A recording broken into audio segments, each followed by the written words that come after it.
का हो बाबू हमार बारात कौरी 2 दिन रह हमार शेरवानी ना कि नहीं कुर्ता पैजामा पे बियाह ना हुई ना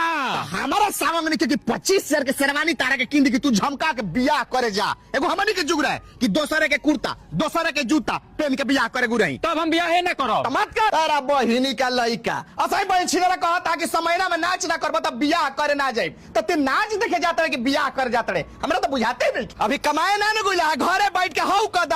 द का भइला हो अच्छा तू ही बताओ अब 20 गो स्कॉर्पियो कोई लगे कौन काम रहला बस ले बारात ना जाई अच्छा जाए तो बार बियाह होला ना सब खेत बाजार बेच के हम सोटे कह दी तोहरो के देखनी कि बारात तू जहाज से ले गुड़ा आई बड़ा जब बनावे लड़किया गहना ना जाई अब का हमर खून पियबा लोग जोन पैसा दे रहे तो तिलक में खर्चा हो गइल चुपचाप डुप्लीकेट गहना बनाओ ले जगह चढ़ा दिए चीन जे सतब चीन कैसे जाई ओ जे सोनार का बैठल बा अम्मा लग चीन जे सतब त तू जूता खइबे हमहू जूता खाई भरे बल जाई हां त खई हो माई कुछ पैसा बता दे काले बड़ा जाता 1 रुपया हमरा भी नहीं खे तो हम कहाँ से दी रे